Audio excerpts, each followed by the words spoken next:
Good morning, everyone. This is the question.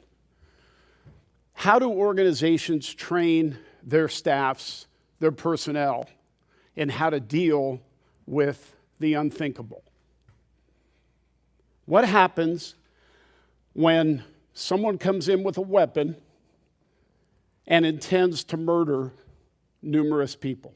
Where do we get the training? How many of you have a policy, a plan, and a procedure in place for an active killer event?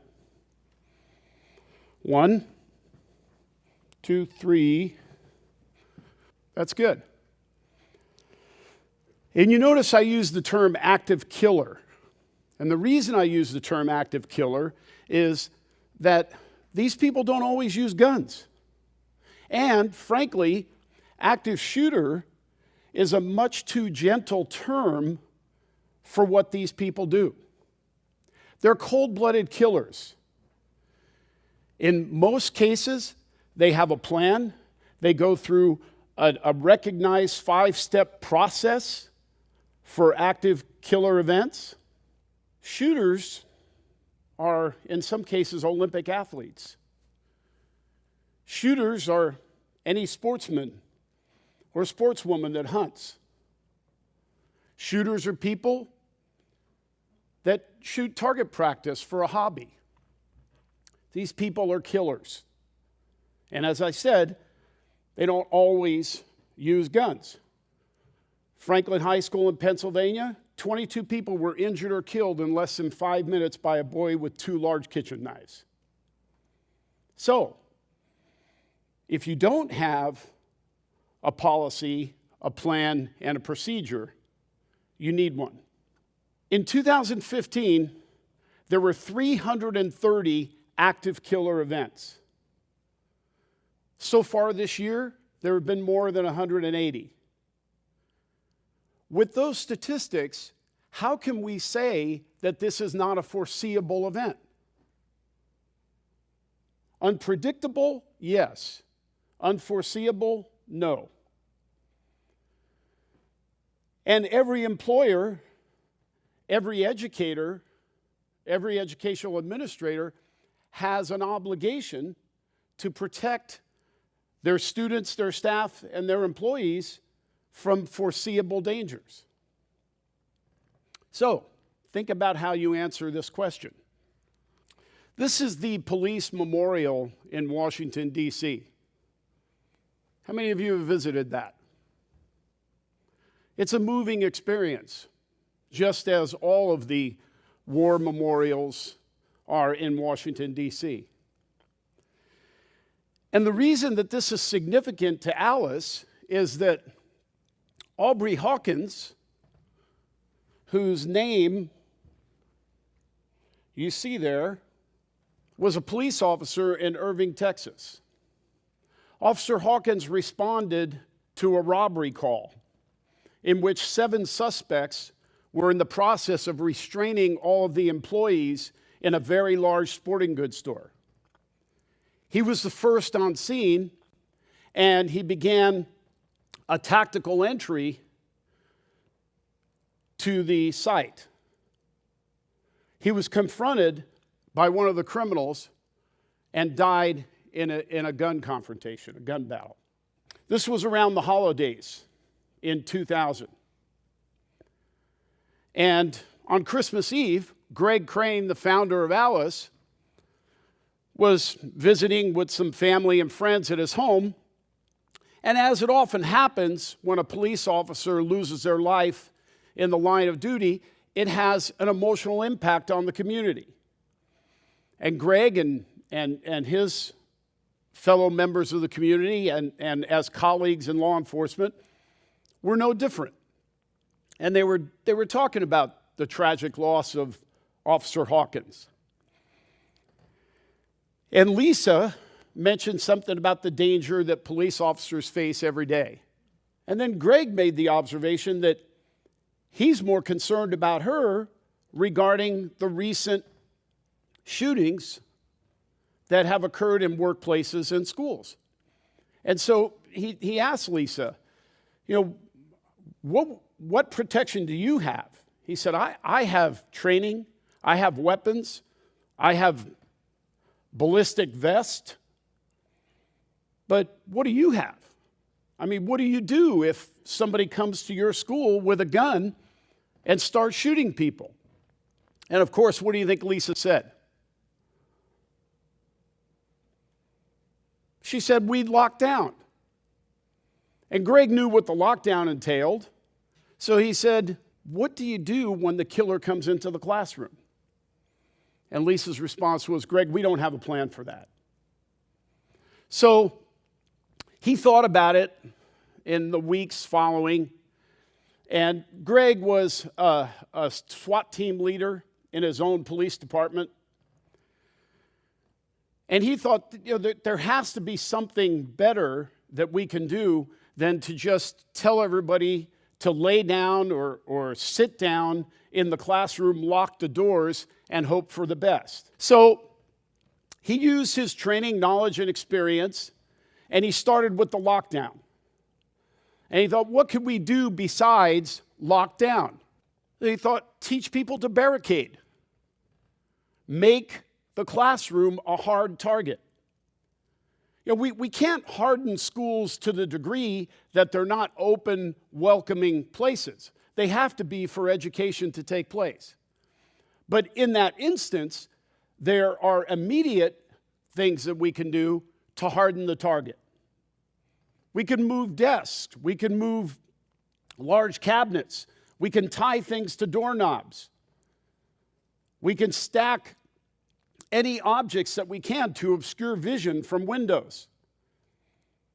Anything we can do quickly to deny entry into that classroom can buy life-saving seconds.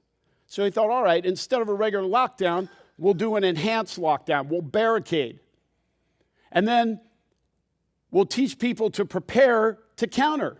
And counter can be simply moving around fast, yelling and screaming and throwing things, because that diminishes the killer's ability to effectively use their weapon. And Greg reasoned that, this sounds like common sense to him, but to the average person with no experience in this realm, they're foreign ideas. So he had lockdown and counter, and then through his experience in crisis situations, he knew that one of the first failures in crisis response is communication. The information does not go out and come in effectively, and sometimes it completely fails. So he developed an inform element. How do we get information out to the intended victims as the attack is happening? How do we let people know the location of the killer and the description of the killer? So he had lockdown, inform, counter, and then he reasoned that why are we locking the doors on every room in the school when the killer can only be in one place at one time? The first response of the intended victim should be to run. And he anticipated that the most important question that he would get from educators when telling people to run is, where do they go? What do you think the answer was? Anywhere, right? Anywhere and far. So he had lockdown, inform, counter, and evacuate. So he sketched a plan, and he showed it to Lisa, and he said, what do you think? I think we have something here that we could actually use in your school. And she just kind of started shaking her head side to side, and she said, Greg, no school in the world will accept a program called lice. So he added alert, and lice became Alice. And the beginnings of Alice were very humble. As you can see from this timeline, after 2000, it took about 5 or 6 years for people to accept this as an alternative. I mean, there was some interest. They started with Lisa's school, and then some other schools nearby heard about it, and they inquired about it, and some schools requested training. Other schools were adamant that this was not going to work.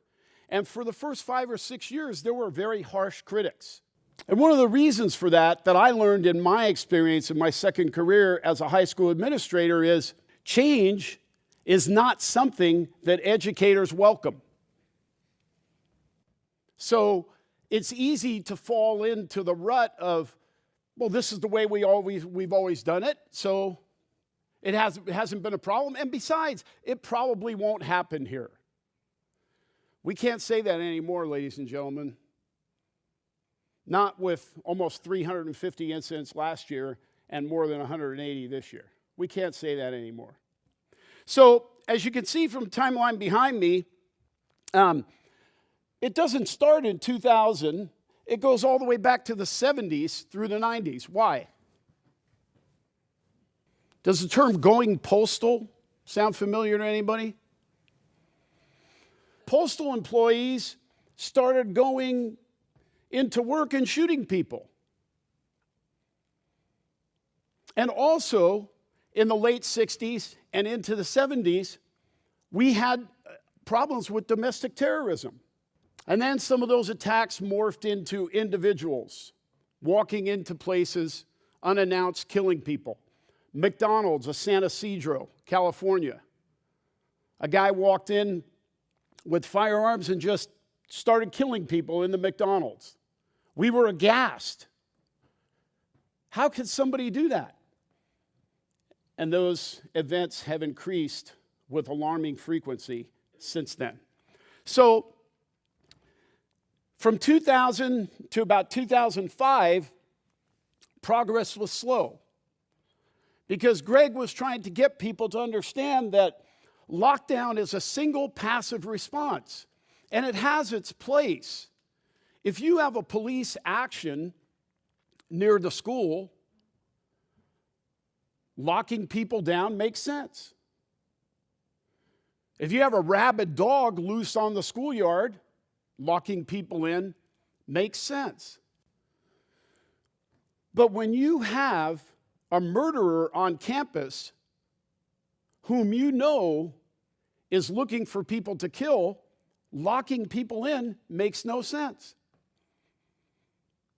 We had 130 classrooms on our campus when I served as a dean of students. The first time I did a lockdown drill, I recognized the ridiculousness of that response. Why would we lock all 130 classrooms when the killer can only be in one place? It made no sense. When I inquired about it, the response was, well, that's the way we've always done it. Not good enough. These numbers represent the numbers of organizations that have been trained by Alice. And these numbers are changing as we speak because there are Alice trainer certification classes being conducted right now in various parts of the country. And each of the people in those classes will go out and train numerous people. Hundreds, thousands.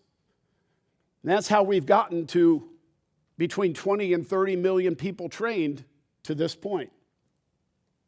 The way that Alice is used by respective organizations will vary according to the type of organization that it is. A school can't respond the same way as a hospital, but the Alice elements remain the same. Because what's standard in every one of these attacks is you have three options. You can run.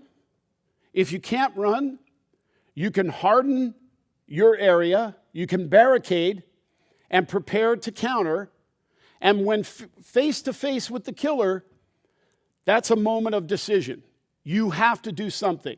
If you don't, you're going to be a victim. So, the premise One of the premises on which Alice rests is this: the intended victims have to be the first responders. Time is of the essence. And as Susie can tell you, that's an important phrase in many legal situations. But can you think of a situation in which time is of the essence is more critical than an active killer situation?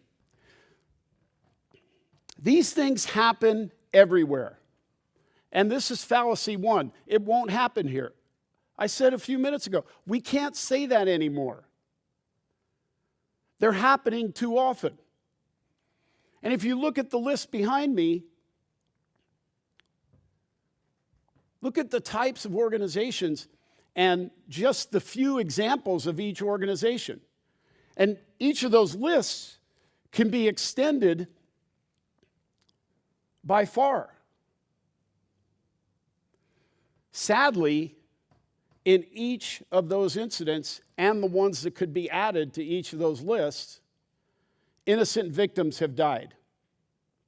Innocent lives are lost in every one of these attacks. So the intended victims have to be the first responders. Think about your own localities. How long realistically would it take police to respond to this kind of an incident at your place? Too long. Yeah. According to the FBI study, average time is 5 to 6 minutes. Now, look at this slide and look at the ones that follow. Pay particular attention to the numbers of casualties and the time which it took for those casualties to occur.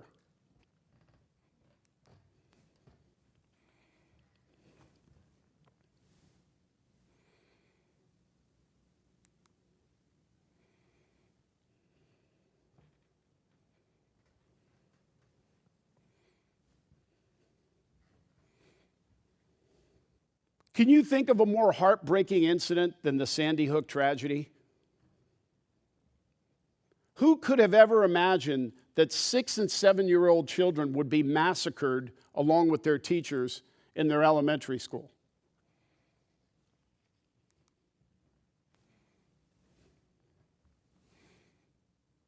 Chardon High School. An important difference in this one is that the killer in this instance came in with a loaded semi-automatic pistol and extra magazines.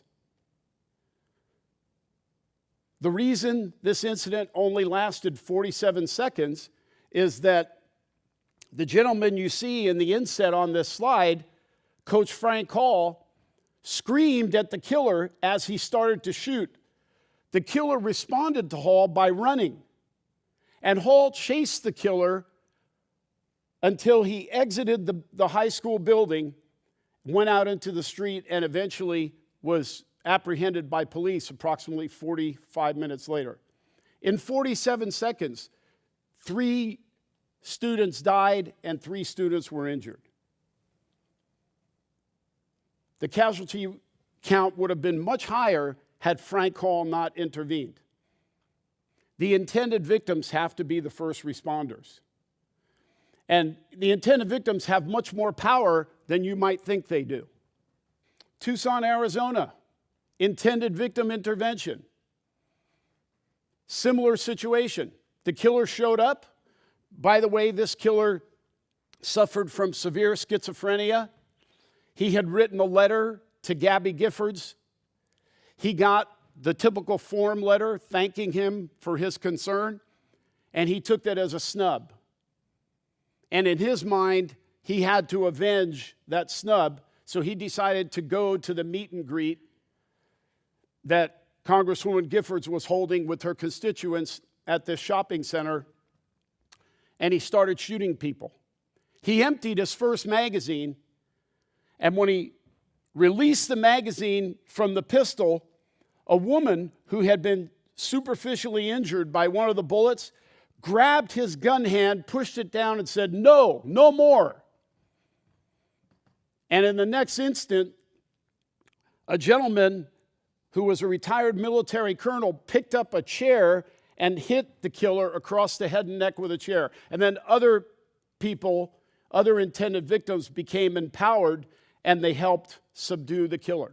The intended victims must be the first responders. If you wait 5 to 6 minutes or more for the police to get there, the casualty count goes too high.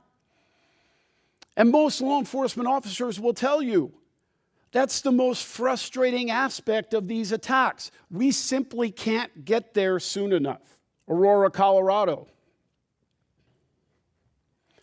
Think about this. A packed movie theater on premiere night. Now, granted, this killer used diversionary tactics. Gas canisters. Some people went to denial and assumed that it was part of the show because it was a Batman movie. But at any given time, how many people do you think were facing this killer's back? A dozen? 50? 100? It's a packed movie theater.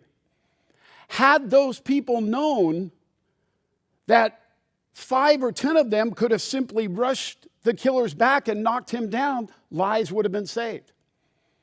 But people don't know that. Charleston Church, the Bible study group, innocent victims killed. According to the latest FBI reports, the average response time for law enforcement to these events is 5 to 6 minutes. We know that statistically 2 to 4 people die per minute during active killer situations. Do the math. That's an unacceptable number of casualties. We have to do better. And you can see the 60% statistic right next to it. Where do we get our training in emergency response?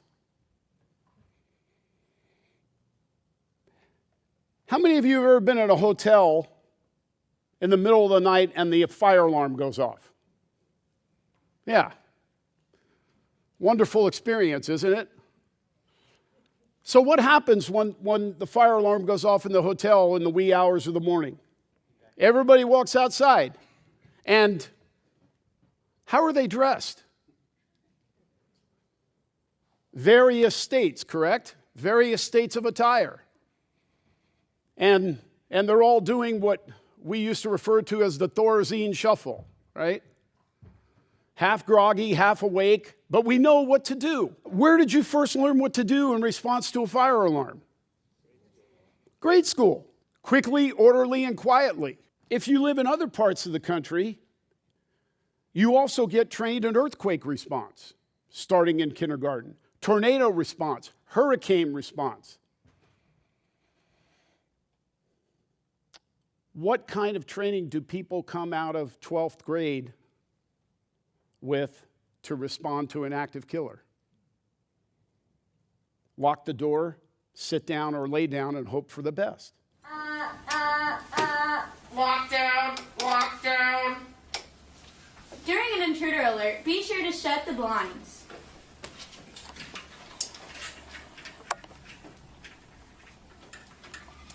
Remember to stay quiet. Shut and lock the doors.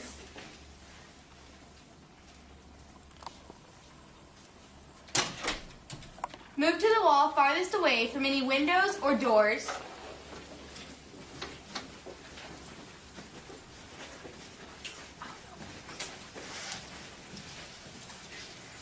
And turn off the lights. Now you are safe from any intruder. Reality or a lie? But this is the training that most people come to you with when you hire them. This is the training that most members of your organizations have, because that's what we receive starting in kindergarten. In the Virginia Tech tragedy, able-bodied men and women sat in fetal positions facing a wall in their classroom while shooting was going on. How illogical was that? But it's not their fault. They were simply doing under stress whatever basic training they had. And that's how we as human beings operate. Under stress, we do whatever we have been previously trained to do. The intended victims must be the first responders. And the response that they have is alert, lockdown, inform, counter, and evacuate. Alice. We say it's common sense that is not yet common knowledge, or common sense that is just not common knowledge. Because as I go through these elements in the next few minutes, you're going to see how logical they are, but more importantly, how congruent they are with basic human instinct. The alert. The two most important pieces of information on the alert are the location and description of the killer. If people know the location and description of the killer, why is that important? If you know where the killer is, then you know the direction in which you should evacuate, and you know what you're looking for should the killer move. Common sense. Not common knowledge, because that's not what we drill in school. We drill the opposite, sit and wait for the police. But if we sit and wait for the police, we have to deal with the 5 to 6 minutes in which 2 to 4 people die per minute.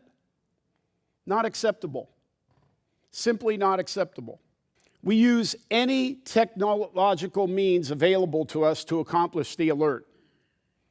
Public address system, intercom, electronic notification systems. And through drills, we teach people to use their natural senses. What are they seeing, hearing, and smelling? Let me stop and just give you a graphic image of what takes place in these horrific events. Shortly after the shooting starts, the immediate area fills with the smell of gun smoke. Smell is our most powerful sense. Along with that, you hear screams of agony of people being injured and murdered. Not pleasant thoughts at all, horrific thoughts. But there are aspects of these attacks that we have to recognize, because that's what happens. And if the casualty count is high and the injuries are severe, then you'll smell the aroma of human blood. How can we prepare people for such horrific incidents? Well, by telling them to run so they're not a victim. Lockdown. Lockdown has its place, but only if you can't get out. Think about this. I said these killers meticulously plan these events. If we can reduce the number of intended victims by 70 or 80% immediately when the attack starts, what have we done to the killer's plan? We've significantly disrupted that killer's plan. Now he only has 20% of the people he counted on to kill. And those that can evacuate, they know that they should barricade and prepare to counter. The inform is simply an extension of the alert. We use the same technological means, and we update any changes in the information. That's where the two-way information between the intended victims, administration, and police is so important. And as Susie mentioned, there are electronic apps that can help you accomplish that. So in effect, whoever is giving out the information becomes a play-by-play announcer. And there's a second aspect that works in our favor when it comes to the inform, and that is, if we have a public address system, the killer is hearing all of the information that we're giving to people, and that disrupts him. The killer has the same 5 senses we do. And if we can call him by name and tell everybody where he is and what he's doing, it's a version of psychological warfare. And that works in our favor. When somebody's trying to kill you, there are no rules. You can do anything within your power to save your life. If you can't evacuate, then you have to prepare to counter. And you've heard about run, hide, fight. The difference between Alice and any other active killer response program is we do not teach people to fight. Think of the amount of skill that it would take to train an average person to fight with an armed individual. And think about how often that training would have to be repeated in order for people to be adept at that. No, we teach control and distraction simply by yelling, screaming, throwing things, and moving around as fast as you can. And by the way, that's the first answer that we give to educators when they say, well, what do we do about K through 3 kids? Well, who runs around and screams better than K through 3 kids? So, counter is not fighting, it's using any noise, movement, or distraction to disrupt the killer's plan. And as we use that noise, that movement, and distraction, we create distance between us and the killer. And if we create distance between us and the killer, it's harder for the killer to effectively use their weapon. Any of you that are familiar with firearms, you know how hard it is to hit a static target. It's much harder to hit a moving target. So teach people to make moving targets of themselves. There's also a system called the OODA loop: observe, orient, decide, and act. And this graph shows you how it applies to an active killer situation, specifically with aspects of accurate firearm shooting. If you disrupt the OODA loop at any stage, the human brain has to repeat it from the beginning. Another thing to think about: in firefights, police hit about 30% of their targets. Why? The bad guys are moving. They're shooting back. Killers hit 50% or more. Why? They're standing still. Or worse, they're laying down, or they're sitting there begging for their lives. But common sense tells us that the first thing to do is run. We have 3 instinctive responses to danger that are primeval. We've had them since the Neanderthal days: flee, fight, or freeze. When we tell people to lock down, we're telling them to use the instinctive response of freeze, and we're making them more vulnerable. It makes no sense whatsoever. At the first sign of danger, everybody should be instructed to evacuate. We know that in 86% of these incidents, applied force ends the incident. If applied force is going to end the incident, who should be applying the force? We can't wait for police. The intended victims have to be the first responders. And they can use whatever force they're willing and capable to use. Thank you very much.